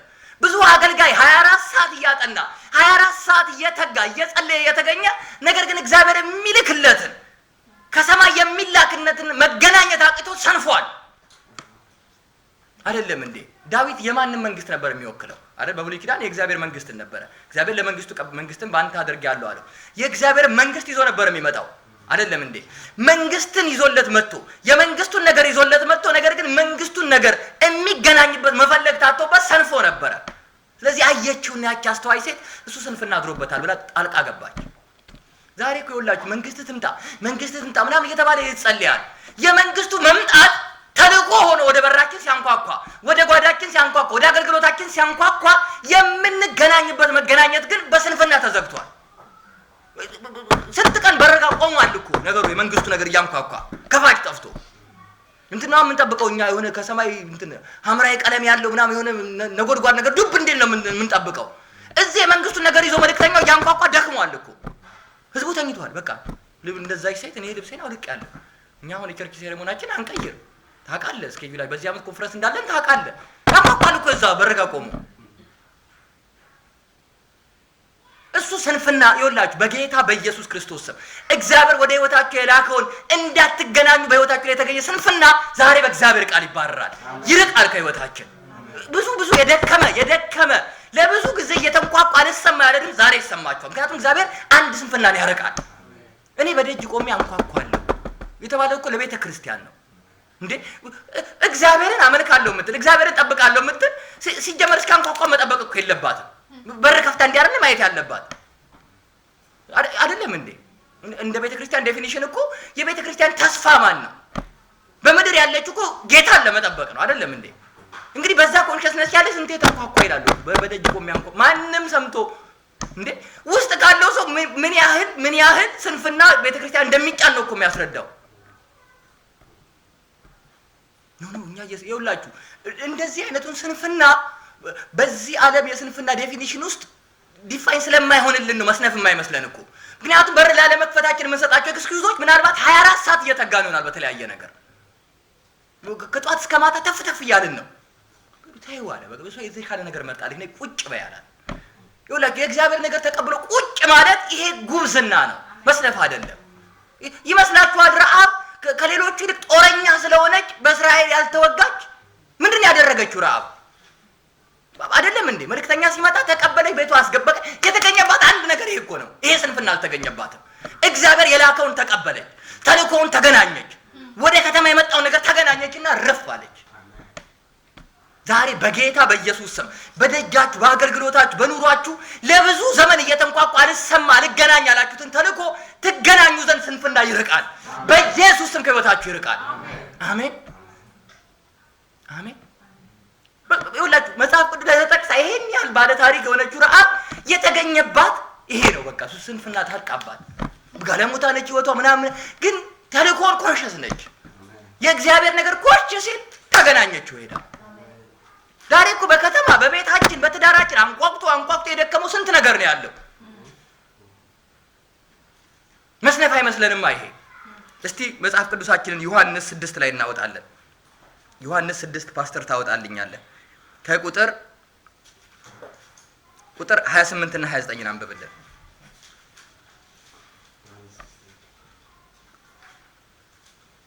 ዮሐንስ ወንጌል 6 28 እና 29 እንግዲህ ከሚለው ጀምሮ ወይም ከ27 ጀምሮ ለሚጠፉ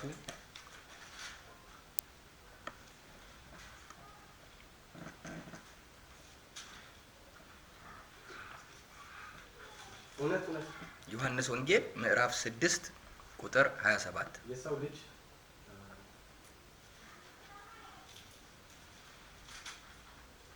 እሺ እኔ አንብበው መምህር ሆይ ወደዚህ መቼ መጣህ አሉት። ኢየሱስም መልሶ እውነት እላችኋለሁ የምትፈልጉኝ እንጀራ ስለበላችሁና ስለጠገባችሁ ነው እንጂ ምልክቶችን ስላያችሁ አይደለም። ለሚጠፋ መብል አትስሩ፣ ነገር ግን ለዘላለም ሕይወት ለሚኖር መብል የሰው ልጅ ለሚሰጣችሁ ስሩ፣ እርሱን እግዚአብሔር አትሞታል። እስቲ እግዚአብሔር አትሞታል በሉ። ይኸውላችሁ አሁን ትውልዱ ኢየሱስ በሚያገለግልበት ዘመን ተፍ የሚልበት የተያዘበት ነገር አለ። ሲያያቸው ግን ጉብዝናቸው በእግዚአብሔር ማስተያየው በእግዚአብሔር ሚዛን ውስጥ ሲገባ ዋጋ የሚደፋ እንዳልሆነ አየና አንድ ነገር ሊያስተምራቸው ፈለገ። ትጉ፣ መትጋቱ ጥሩ ነው። የምትተጉበት ነገር ግን በዚህ ምድር ብቻ ሪዋርድ የሚያስገኝ አይሁን። እሺ ቀጥልና አንብብልኝ። ቁጥር 28 እና 29 ነው ኖርማሊ የፈለኩት።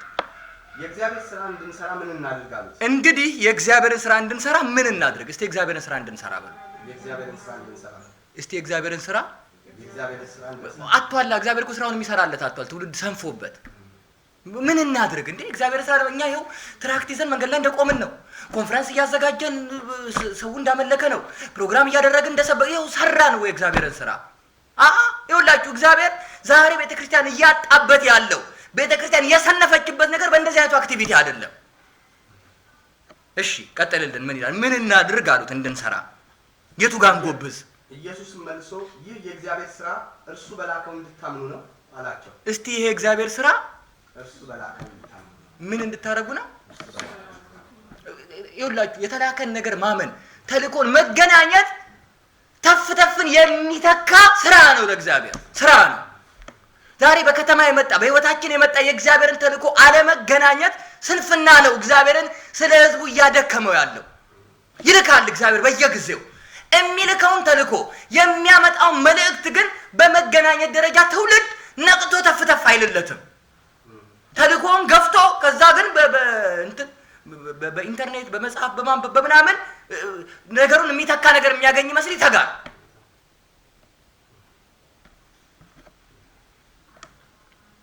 እንግዲህ የእግዚአብሔርን ስራ እንድንሰራ ምን እናድርግ አሉት።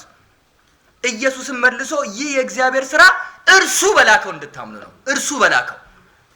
እስቲ እርሱ በላከው አምናለሁ በሉ። እርሱ በላከው አምናለሁ። ይኸውላችሁ አሁን ታሪክ የዛሬ ምናምን ዓመት በፊት እጃችን አስተን ጌታን ስለመቀበላችን ብቻ የሚያወራ አይደለም። ዛሬ የላከው ነገር አለ እግዚአብሔር። ዛሬ ወደ ህይወታችሁ ወደ ዘመናችሁ የላከው ተልእኮ አለ። እሱን ማመን ይጠይቃል። ዛሬ ያጣብን ነገር ይሄንን ነው። ወደ ህይወታችን ወደ ቤተ ክርስቲያን ወደ ትውልድ ወደ ከተማ የሚመጣ ተልእኮን የሚቀበልለት አጥቷል እግዚአብሔር። ሰንፏል ትውልዱ። እስቲ አልሰንፍም በሉ። ስንፍናን አርቃለሁ በሉ። ስንፍናን ካለ ግድ የለም። ትውልድ የሰጣችሁ ስም እንደ ረዓብ ጋለሞታ ምናምን እያለ ትላንት ታሪክ ምንም ይሁን ዛሬ እችን ጉብዝና ያገኝ ብቻ እግዚአብሔር። ኖ እሱ አይበቃም፣ እሱ አትበቃም፣ እሱ እንትን ነው ይበላችሁ፣ ግድ የለም፣ ችግር የለውም። ብቻ እግዚአብሔር እየመጣበት ባለው መምጣት ተልእኮ ለመገናኘት እንደ ረዓብ የነቃ መንፈስ ይገኝብን። ልብ ይንቃ፣ ግድ የለም። ማንም ምንም ይበል፣ እኔ ልቤን አነቃለሁ። ወደ ከተማ እየመጣ ላለ ለውዴ ቃል ውስጤን አነቃዋለሁ፣ ለእግዚአብሔር ተልእኮ አነቃዋለሁ። ለሱ ነቅቶ የተገናኘው ቀድሞ የተገናኘው ነገ አንተ ሳትለው ትውልድ ሌላ ያነባል ስላንተ። እኔ እኮ እንትን መስሎኝ ነበረ ማለት ይጀምራል። እኔ እኮ እንትን መስላኝ ነበረ ያጽፋል። አንድ ትውልድ ላይ ሊጻፍ ያለ ታላቅ ነገርን ከጎበዛዛት መካከል አስቀምጦ በዛ የእምነት ተልእኮ በዛ የእምነት መገናኘት ውስጥ ከተገኘብ ጉብዝና የተነሳ አሜን። እስቲ ተልእኮን እገናኛለሁ በለው። የተላከውን እገናኛለሁ። አሜን አሜን። በጌታ በኢየሱስ ክርስቶስ ስም ከዚህ በኋላ በስንፍና ተይዘን የሚያልፈን ተልእኮ አይኖርም። ብዙ እንደናባል ሆነንበታል እኮ መጥቶ ሲያንኳኳ የምናየው ስንት ሀገር የሸፈተ አለ። ሽፍታ አይደለም እኮ የእግዚአብሔር መንግስት ነው የመጣው። በውጪ ሲመጣ ግን የመጣበት መልኩ እውነት ነው እንደሌላው ነው። ስንት ከሀገር ሸፍቶ የወጣ ሽፍታ አለ። እኔ አሁን ደግሞ አንተን እቀበላለሁ። ነገር ግን ዳዊት ይዞ የመጣለት ነገር የእግዚአብሔር መንግስት ነበር። የእግዚአብሔር መንግስት ነገር አለመቀበል እንደውም አደጋ ሁሉ አለው እኮ አይደለም። ሰው አይሁን እንጂ አደጋውን የሚከፍለው ዳዊትም ሊስት የነበረው እኮ እሱ ነው።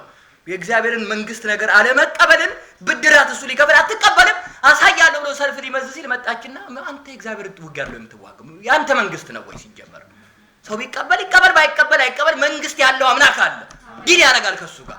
ይኸውላችሁ የእግዚአብሔርን መንግስት ነገር ተቀበሉ፣ የእግዚአብሔርን የመንግስት ራዕይ ተቀበሉ። ዛሬ ልምምጭ አይበዛው እኮ ለዚህ ነው። አሜን። አንዳንዱ እንደ አቢጊያ የሚመክረው በማጣት ስለ እግዚአብሔር እንትን መንግስት የራሱ መንግስት የሚሰራ ያህል የስጋ ጠብ ውስጥ ይገባል። አሜን። እግዚአብሔር እንደዚህ ነው የሚሰራው። በመጀመሪያ ደረጃ አንድ የገባን ነገር እግዚአብሔር ረዳት ፈልጎ እንትን መንግስት ላቆም ፈልጌ ምድር ላይ መንግስት ላቆም ፈልጌ እንደው ጠንከር ያሉ እስቲ ጣሊያን ላይ ምረጡልኝና ኃይለኛ እንዴ እናርገው እያለ አይደለም እየመጣ ያለው። ይኸውላችሁ ማንም አያስፈልገውም። እግዚአብሔር መንግስቱን ለማቆም የማናችንንም ፈቃድ የማናችንንም እሺታ ግዴታ የለበትም። አሜን። እያየን አይናችን እያየ መንግስቱን ማቆም የሚችል መንግስቱ በሰማይና በምድር የጸናችለት አምላክ ነው። ነገር ግን እድል ነው እየሰጠ ያለው። ለዚህ ነው ማንኳኳት የሆነው እኮ። እንደው ባካችሁ አትስነፉ፣ እስቲ ስሙ፣ እስቲ የመንግስቴ ነገር ግድ ይበላችሁ የሚለው ለዚህ ነው።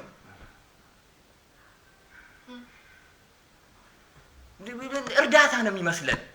ስለ እግዚአብሔር መንግስት የሚመጣ ዲማንድ፣ ስለ እግዚአብሔር መንግስት የሚመጣ ማንኳኳት እንትን ነው የሚመስለን። በቃ ድክም ያለ አቅም ያጣ አንድ አምላክ እንደው ባካችሁ አትለፉኝ እርዱኝ የሚል ነው የሚመስለን። አሳየዋለሁ አለ። እንኳን ራሱ ባለ መንግስቱ ለመንግስቱ የተቀባው ዳዊት እንኳን የሚያንስ አልነበረም ያን ነገር ለመመለስ እኮ።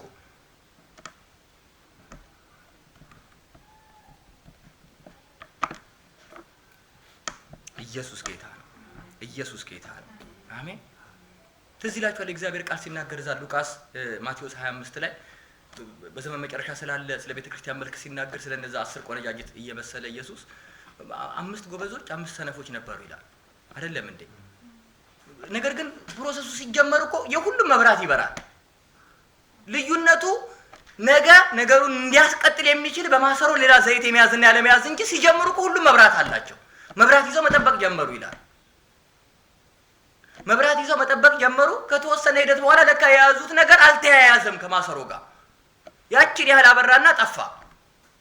ከማሰሮ ጋር አያይዘው የነበሩት ግን በማሰሮ ውስጥ ያለው ነገር እያስቀጠሉ እስከ ንጉሱ መመለስ ድረስ ጠበቁ ይላል። እነሱን አስገባ ይላል። ዛሬ እኮ እግዚአብሔር ስለ አንድነት እርስ በርስ ስለመያዝ ስንት አንኳኳል እኮ ቤተ ክርስቲያን ውስጥ አንዱን አይመስለንም። እኛ ውስጥ ያለ ዛሬ መንደዱ ዛሬ እሳት መገኘቱ ነው የሚመስልና ነገ የሚጠፋ አይመስለንም። ይኸውላችሁ የቤተ ክርስቲያን አካልነት እንደዚህ ሊገባን ይገባል።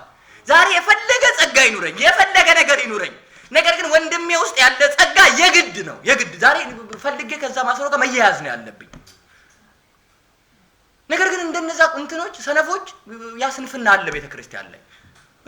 በቃ የፈለገ ይጠበቃ። እኔ አለኝ፣ መብራት አለኝ፣ አገልግሎቴ ፏ ያለ ነው፣ ትዳሬ ፏ ያለ ነው፣ ነገሬ ፏ ያለ ነው፣ በርቷል።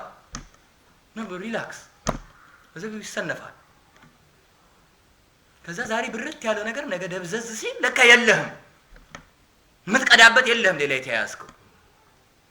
ችግሩ ደግሞ እግዚአብሔር የማሰሮ መፈለጉን ተልኮ የሚያመጣው እንትኑ ላይ አይደለም። ገና በሰላሙ ጊዜ ሂድና ማሰሮ ፈልግና እኔ ነገ በዘይት ሙለዋለሁ ይልሃል። እኔ በማሰሮ የምሄደው ምንም እኮ የሌላችሁ ጠብ የሚል ዘይት ግድ የለሱ የኔ ታምር ነው። አንተ ሂድና ፈልገው። ዛሬ ያለ ባዶነቱ አይከልክልህ። ይሄ እኮ ቢገባን የእግዚአብሔር ቅባት እንደዚህ እንደሚሰራ ቢገባን፣ የእግዚአብሔር የቅባት አሰራር ፍሰት እንደዚህ እንደሆነ ቢገባን፣ እንዴት ወንድሞቻችንን ለመፈለግ በፈጠንን ነበረ። የነገ ዋስትናዬ በወንድሜ መኖር እንደሆነ ቢገባኝ። ዛሬ አይደለም እንዴ?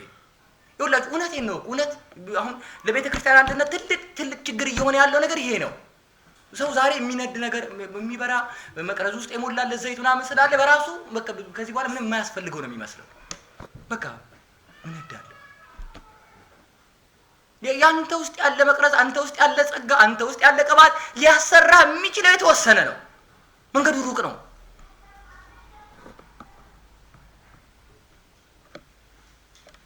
አሜን።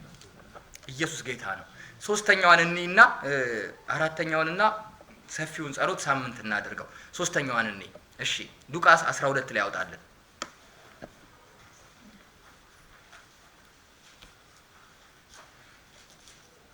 አምስት ሰነፎች ነው የሚለው እዛ ማቴዎስ 25 ላይ ስላሉት ሴቶች ሲናገር አምስት ሰነፍ ነው የሚለው። ኖርማሊ የእግዚአብሔር ቃል እንደዚህ አይነቱን አክሽን ስንፍና ነው የሚለው። አሜን። ለዚህ ነው እንዲህ አይነት ስንፍና ማራቅ ያለብን። እሺ ሉቃስ 12 20 ነው የፈለኩትኝ። ትንሽ ከፍ ብለህ አንብበው። ከ18 ከ17 ጀምሮ አንብበው።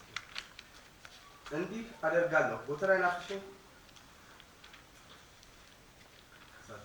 እሺ አንቺ ሴት ለብዙ ዘመን የሚቀር ብዙ በረከት አለሽ፣ እረፊ፣ ብዪ፣ ጠጪ፣ ደስ ይበልሽ እላታለሁ አለ እግዚአብሔር።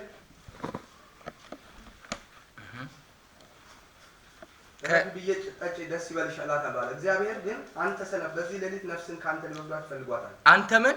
አንተ ሰነፍ። እስቲ አንተ ሰነፍ በል። ይኸውላችሁ የዚህ ሰውዬ ስንፍና አሁን በዓለም እንዳለው አይነት ስንፍና አይደለም እኮ አይደል እንዴ? ነበረው እንኳን ያለው ነገር እስኪጠባው ድረስ ፕሮዳክቲቭ ነበር። በጣም የሚተጋ ትርፋማ ምርታማ የሆነ ሰው ነው አይደል እንዴ? እጁን አጣምሮ በመተኛት ወይንም እጅ ኮርትሞ በመቀመጥ በሚባል የስንፍና ሚዛን ሰነፍ የሚባል ሰው አይደለም እኮ። የሚተጋ ነው። ያለው ነገር እስኪጠባው ድረስ ፕሮዳክቲቭ ነው አይደለም? የእግዚአብሔር ቃል የሚለው ሰርቶ ጎተራው ሊይዝለት ከሚችለው በላይ ፕሮዲውስ ስላደረገ እኮ ማፍረሱን ላይ የፈለገው። ይሄን ያህል የሚተጋ ሰው ነው። የእግዚአብሔር ቃል ግን ሲጠራው ስንፍና ብሎ ሰነፍ ነው ያለው። ምንድነው የተገኘበት ስንፍና? ይኸውላችሁ ከላይ ይሄን ምሳሌ ሲናገር ኢየሱስ ከላይ ጋር የተነሳበትን ከ13 ጀምረን ብናየው በደንብ ያስገኝልናል። ለምን ኢየሱስ ይሄን ምሳሌ መስጠት እንደፈለገ ምን ይላል? ከህዝቡም አንድ ሰው መምህር ሆይ ርስቱን ከኔ ጋር እንዲካፈል ለወንድሜ ንገረው አለው። ምን እንዲል? ርስቱን ለማካፈል ወይንም ለሌላው ለመስጠት የሚባልበት የህይወት ስርዓቱ ስንፍና ነበረበት። ይተጋል እኮ ነገር ግን ትጋቱ ለራሱ ነው። አሜን አሜን። አይመስልም? አሁን እኮ እንዴ በቃ እንዴ እኔ በማንም ላይ አልከብድም፣ በማንም ላይ ጫና አልሆንም፣ ራሴን ችዬ የራሴን ነገር አኖራለሁ። እንዲህ የሚባል ስንፍና ቤተክርስቲያን ውስጥ አለ። ይኸውላችሁ ቤተክርስቲያን አካል ነን። ለራስ መኖር የሚባል የለም እዚህ። ስለዚህ እዚህ ጋር የተገኘበት ስንፍና ምንድነው? ለሌላው አለማሰብ፣ ለራስ ብቻ ማሰብ። ምን ይላል? መምህር ወይ ርስቱን ከኔ ጋር እንዲካፈል ለወንድሜ ንገረው አለው። እርሱም አንተ ሰው ፈራጅና አካፋይ በላያችሁ እንዲሆን ማን ሾመኝ አለው። የሰው ሕይወት በገንዘቡ ብዛት አይደለምና ተጠንቀቁ፣ ከመጎምጀትም ሁሉ ተጠበቁ አላቸው። ምሳሌንም ነገራቸው እንዲህ ሲል ይሄንን ሌሰን ውስጣቸው እንዲከትላቸው ይሄን ምሳሌ ያመጣው። ምን አለ ይላል? አንድ ባለጠጋ ነበረ፣ ጎበዝ ነበረ፣ ይሰራ ነበር፣ ፕሮዳክቲቭ ነበረ። ነገር ግን አንድ ስንፍና ይዞበት ነበረ። እኔ አሁን እያልኩት ያለሁትኝ እጅ ኮርትሞ ስለመቀመጡ አይነት ስንፍና ሳይሆን ነገር ግን ስለሌላ ስለማካፈል በሚሆኑ ስንፍና ውስጥ እንዳትያዙ ነው የሚለው ሊያስረዳቸው ሰራ ይላል። ከዛ በጣም ፕሮዳክሽን አገኘ። አፍርሼ ሌላ ሰራለሁ ሲል የእግዚአብሔር ድምፅ መጣለት። ምን አለ ይላል? አንተ ሰነፍ በዚህ ሌሊት። አሁን አንተ ሰነፍ ያስባለው ነገር አይደለም እንዴ? የኔ ጎተራ ካልቻለው እኮ እግዚአብሔር ከኔ ዙሪያ ላሉ እንድበትነው እንጂ እኔ ጎተራዬን እያሰፋው ሌላ መንግስት እንደሆነ አይደለም። ይኸውላችሁ የነፍስ ጎተራ መቼም አይሞላ። ራሱ ሌላ መንግስት አስገነባችኋለች። እግዚአብሔር ራሱ ሊትራሊ መንግስትን ቢሰጥ አጠግብም እሷ። ዛሬ ዲማንዳችን እንደሱ አይደለም እንዴ? ሰው የሚያስፈልገውን ያህል እንኳን አግኝቶ ከዛ በላይ የሚሰጠውን እንኳን ለመስጠት የሚችልበት ነገር ሰንፏል እኮ ዛሬ አይደለም እንዴ? አንድ ቤት አግኝቶ ሁለተኛ ቤት ካገኘ ቆይ እኔ የምለው ያኛው ቤቴን ሰኞ፣ ሮብ፣ ዓርብ እያደርኩበት ይሄን እያለ ያወጣል፣ እስከዚህ ያወጣል። ሶስተኛ ቤት ቢመጣ አይደል አይጠገብማ። ይሄንን አይነት የነፍስ ልቅነትን ከህይወታችን የሚገድብልን ስንፍናው ማራቅ ነው። አለዛ እንደዚህ ሰው ይኸውልህ በተለይ ከገንዘብ ጋር በተያያዘ ማተር ይሄ ስንፍና ትውልድን እያደከመ ነው ያለው። ነፍሱን የሚያጠግብ ይመስል ብዙ ሰው የነፍሱን ዲማንድ እየተከተለ ጎተራውን ሲያሰፋ አንድ ቤት ውስጥ ለምታኖረኝ ትለዋለች ቤቱ ነፍሱ። በቃ የዛሬ ዓመት ጠብቂኝ 3 ክፍል አደርግልሻለሁ ይላታል። 3 ክፍል ገንብቶ ሲመጣ እሷ ሰፍታ ጠብቀዋለች። እኔ የምልህ ግቢ ያለው እንትን የለህም ትለዋለች። ደግሞ እሱ ሊሞላላት ያን ያፈርስና ይጀምራል። ልክ እሱ አድርጎ ሲመጣ እንደው ሙቀት ሲመጣ እንትን ፒሽና የምገባበት ትለዋለች። ደግሞ እሱን አፍርሶ አለቀ ዘመኑ። ይህን እግዚአብሔር ቃል እያለ ያለው ለወንድሜ ርስቱን እንዲያካፍለኝ ንገረው ስላሉት ነው ያለው። ነገር ግን እንደዚህ የሚል ስንፍና እንደሆነ የሚገስጽ የእግዚአብሔር ቃል ካልመጣ ስንፍናችንን ማኔክ ስለማናደርገው ወንድም በጎን ቢሞት በዛ ቢጠፋ ጉዳይ አይደለም። ያንተ ጉዳይ ነፍስ የምትጠይቅን ጎተራ እያሰፉ የመስራት ነው። ዛሬ ይህን ያልጠይቃለች እሱን ትሰራለህ፣ ነገ ከዛ ሰፋ አድርገው ትላለች፣ ከዛ ሰፋ አድርገው። አንተ ከነፍስ ጋር ስትሮጥ ዘመን አልቋል፣ ትውልድ አልቋል። እስቲ አልሰንፍም በሉ፣ ስንፍናን አረቅልኝ በሉት። ያረቅላችሁ እንዲህ አይነት ስንፍና ይኸውላችሁ። እውነት እኮ የእግዚአብሔር ቃል ቢገስጸንና ስንፍና ቢርቅልን ይሻላል። ለዚህ ነው የእግዚአብሔር ቃል ሲናገር በሕፃን ልብ ስንፍና ታስሯል ይላል። እንዲህ አይነት ሊያስረን ይሄ እኮ ነፃ መውጣት እኮ ያስፈልገዋል። እስራት ነው እኮ። አሜን አሜን። በሕፃን ልብ ስንፍና ታስሯል። ነገር ግን የተግሳጽ ዛሬ ይኸውላችሁ ቃሉ ሲመጣ እንደ ተግሳጽ ፔን መጥቶብን ይሆናል። ነገር ግን ቢገስጸንና ብንድን ነው የሚሻለው? ስንፍናው ከኛ ቢርቅ ነው የሚሻለው። ነገ የሰነፍ ሪዋርድ ከምንቀበል ዛሬ እግዚአብሔር ቃል ገስጾ ቢያርቅልን ነው የሚሻለው።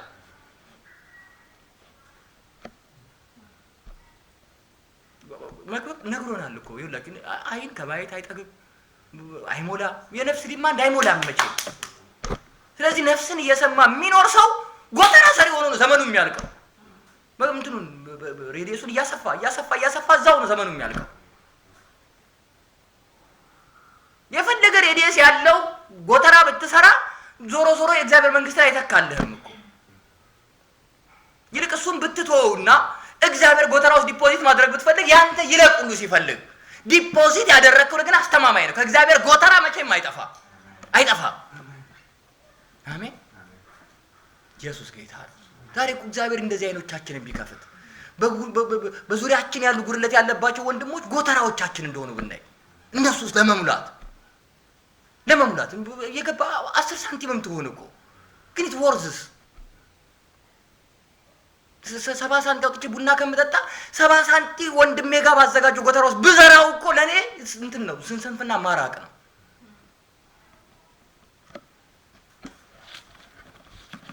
አሜን። ከእኔ ጋር እንዲካፈል ለወንድሜ ነገረው። ዛሬ እኮ እንዲህ ሊነገረን ይገባል። ለወንድም ማካፈል፣ ለወንድም አለማካፈል ስንፍና ነው። በእግዚአብሔር ሚዛን ስንፍና ነው። ይኸው የእግዚአብሔር ቃል ነው የሚለው አይደለም? መምህር ወይ ርስቱን ከኔ ጋር እንዲካፈል ለወንድሜ ነገረው። ወንድሙ ግን ሰንፏል። ስለዚህ ለወንድሙ የግድ በጥበብ ነው መነገር ያለበት። በጥበብ እንዲነግረው ነገረው። አንድ ባለጠጋ ነበር፣ እንደዚህ ሆነ። ነገር ግን መጨረሻው ስንፍና ነው የሆነው። ጎተራ ያለው 24 ሰዓት የሚተጋ በጣም ፕሮዳክቲቭ የሆነ ግን ሰነፍ። ቀጠሮ አለና ብዙ ጊዜ ቀጠሮ አለን። ቆይ አንዴ በቃ እቺኛውን ጎተራ ጨርስና እንትን ብዬ ይሄን ያልተሰፋ በቃ እቺን ታደረኩኝ ከዛ በኋላ እመለሳለሁ ወደ ወንድሜ። አንተ ቀጠሮ ስትሰጥ ነፍስም ድጋሚ ጠበበይ ስትልህ አስፋልይ ስትልህ በሱ ሩጫ ውስጥ ተይዘው አልቋል። በአካባቢ ያለ ጎተራ ሁሉ እግዚአብሔር ለመንግስቱ በዙሪያ ያዘጋጀውን ጎተራ ሁሉ ሰብስቦ ነገ ልክተትን ብትል የምትከትበት የለም። አሜን። ይመስላችኋል የቤተ ክርስቲያን መልክ ዛሬ እንደምናየው? ተውት በዘመን መጨረሻ የምትከብረዋ በጅማሬ ላይ የታየችው እንኳን ቤተ ክርስቲያን ሲናገር በመካከላቸው ችግረኛ አልነበር። ልስጥ ብትልም አታገኝም። ምን ውስጥ ተከተዋለህ? እድል ነው እኮ የሰጠን ዛሬ እግዚአብሔር ማለት ነው እንዴ። ችግረኛ ወንድም መገኘቱ ኦፖርቹኒቲ ነው እኮ። በዛ ስሌት ውስጥ እንድንካፈል እግዚአብሔር ያዘጋጀልን ነው እኮ እንጂ በመካከላቸው ችግረኛ አልነበረም ነው የሚለው። ስለዚህ እንትን ልዝራም ካልክ እንደው ተርፎኛል ግድ የለም ከኔ ጎተራ ስላለፈ እባክህ መስጫ እዛው ውጪ ሂድና ስጥ ነው የምትባል። ሂድ ውጪ ፈልግና ስጥ። የለማ እዚህ ልስጥ የምትለውን 7 እጥፍ አድርጎ የሚሰጥህ ያደርገዋል። ቀልድ አይደለም እኮ እውነት ነው እኮ። እግዚአብሔር ይሄ ነው ወንጌል የሚለን አምላካችን ይሄ ነው። የእግዚአብሔር መንግስት እውነት ይሄ ነው። ይኸውላችሁ ዛሬ እንደ ቀልድ እያየናቸው እኛ ለነፍሳችን ጎተራ ስንሰራ እነሱ ሲዘሩ የነበሩ ነገ በ100 እጥፍ ከብረው እንትን ምንም እስከማያስፈልጋቸው ድረስ በቃ የሆነ ነገር ሲጎል ብቻ ልጠይቀኝ ና እንጂ ከዛ ውጪ ምንም የሚያገናኝ ነገር የለም ብለው ይቆምልሃል። ዛሬ ግን እግዚአብሔር ረድቶን አይኖቻችን ቢከፈት ከዚህ ስንፍና ብንላቀቅ ብናርቅ ይሄን ስንፍና ድክም ይላል እኮ። እንደውም ችግረኛ ወንድም ሲያይ አይደል ገብቶ ያው ስንፍና እኔ ለራሴ ደግሞ ጭራሽ እሱ እንደውም መጎበስ እኮ ያለብህ ይኸውላችሁ። ለዚህ ነው እኮ በጸጋ ስርዓት ውስጥ ገብተን ጸጋ ኦፕሬት ካላደረገልን እንደ ሰው አትችለውም። ትእዛዝ ነው የሚሆነው፣ በእግር ቁም ነው ማለት ነው። ነገር ግን አለ ዛሬ የምንካፈለው ጸጋ ይሄን ነው የሚያደርግ። ችግረኛ ወንድም ስታይ ውስጥ የሆነ ነገር ይቀላቀላል፣ ብድግ ይላል። በቃ አሜን። በማካፈለው ተገኘ በቃ ምንድነው ማለት ቁጭ ብለህ አተኛም፣ ለሊት ቁጭ ብለህ ታስባለህ። ምን ይላካል ምን ሁለት ያለ ነገር ምንድነው ይገባብሃል። የሆነ ጉብዝና ውስጥ የማያስቀምጥ ዛሬ ሁለት አይደለም እኮ 40 ኖሮን የለም። ግን ስንፍናው ስላለ አይደለም እንዴ ቢርቅ እንደው ተውት።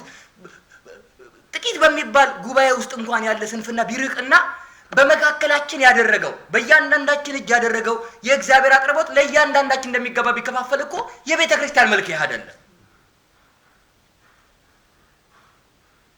ግን ሰነፉ ነው ከበርቴ የተባለው። ስንፍና ያለው ከብሯል። የእግዚአብሔር ቃል ኢሳይያስ ላይ እንዳነበብን ከእንግዲህ ወዲህ ሰነፍ ከበርቴ የማይባልበት ስንፍና ይዞ አይከብርም።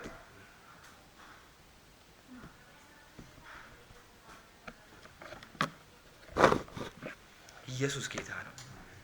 ኢየሱስ ጌታ ነው። አሜን። እግዚአብሔር ቃል ምሳሌ 17:7 ላይ ሲናገር ለሰነፍ የኩራት ንግግር አይገባውም ይላል።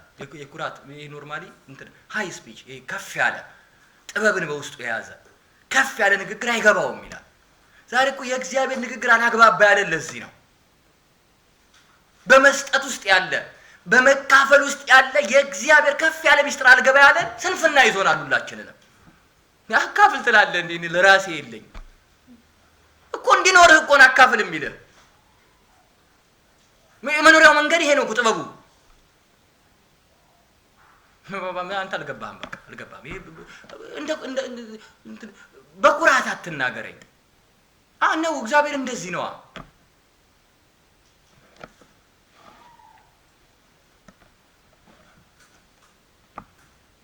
አሜን። ሰነፍ ማለት የእግዚአብሔርን መኖር የሚዘነጋ ማለት ነው። ዛሬ አሁን ትርጉማችን አስተካክለናል። ስለዚህ በልቤ መጎበዝ አለብኝ ስል እግዚአብሔር እንዳለ መፈለጌ ዋጋ እንደሚያመጣ መቁጠር አለብኝ። አሜን። እንደገና የተላከውን የሚቀበል የተላከውን የሚገናኝ ማለት ነው። ስለዚህ በዙሪያ ሁልጊዜ ለእግዚአብሔር ተልኮ ኮንሸስ ሆናለሁ። ብቻ ተልኮ ኮሽ ይበል። በዚህም አቅጣጫ እግዚአብሔር ያንኳኳ። በሶስተኛ ደረጃ አሁን እንዳየን ለራስ ብቻ ለመኖር ይመስላችኋል? እና ሐዋርያው ጳውሎስ እንደዚህ እንደኛ ትውልድ አይነት ስንፍና ቢገኝባቸው ምን በምድር እግዚአብሔር ኦፖርቹኒቲ ሰጥቷቸዋል እኮ አይደል እንዴ? ልውሰድህ ወይስ እዚህ ልተው? በቃ ምን ያደርግልኛል እንዴ? እዛው ድልቅቅ ብዬ ወርቅ መንገድ ላይ እየሄድኩ ምናምን ላይ እየሄድኩ አልኖርም እንዴ? አልመረጡም፣ ሰነፍ ስላልነበሩ። ዛሬ እኮ እንደዚህ አይነት ምርጫ ቢመጣልን ከነ ስንፍናችን የምንመርጠው ምርጫ የነሱን አይነት ወንጌል መቀበላችን ጥያቄ ውስጥ ይከታል አይደለም? እንኳን መንግስተ ሰማያት እንደ ምርጫ ቀርቦልን በሌላ በጥቃቅን ነገር እንኳን ቢመጣ አይደለም እንዴ? በቃ እንዴ እኔ ብሄድ ነው የሚሻለኝ። ስለ እናንተ ብቆይ ይሻለኛል አይደል? ስለ እናንተ የሚካፈል ነገር አለው። የሚያካፍለው እነሱን የሚሞላ ጸጋ እንደሰጠው ያውቃል። ጸጋውን በማካፈል የእነሱ ጉድለት ይሞላ ዘንድ ኑሮቱን ህይወቱን በማካፈል ውስጥ እነሱ እንዲሞሉ ለማካፈል ዓላማ ብቀር ይሻለኛል አለ። ዛሬ ለማካፈል መቅረት እኮ በጣም ፔን አለው አይደል እንዴ? ይሄ የሚያስረዳው እኮ መስነፋችንን ነው። ልባችን ጋር የተያዘ ስንፍና መኖሩን ነው እንጂ ለማካፈል ከዚህ በላይ ለእግዚአብሔር በረከት የለም እኮ። ከሚቀበል ይልቅ የሚሰጥ የሚያካፍል የተባረከ ነው። እንትን እኮ ብትሄድ በቃ ሰው ሁሉ እንደገባ ይዘራባል፣ ይሰጣል፣ ያደርግልሃል። ተባርከ ኑር እኮ። ታዲያ መባረክ ከዚህ በላይ ምን አለ? በቃ ይሰጥ፣ መንግስት የሆነ ነገር ይሰጣል፣ ሰው ይሰጣል። የማይሰጥህ የለም። መቀበል አይደለም እኮ ለእግዚአብሔር መባረክ፣ መስጠት ነው፣ ማካፈል ነው መባረክ።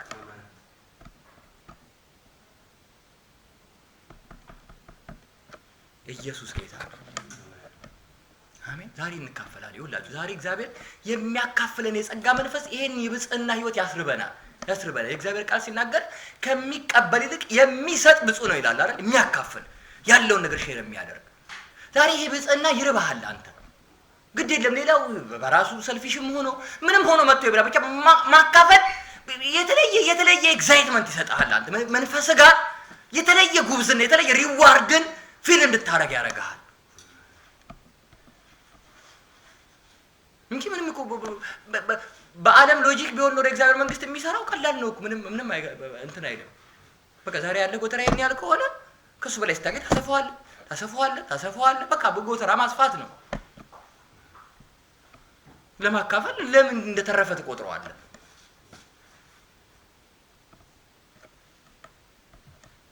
አሜን።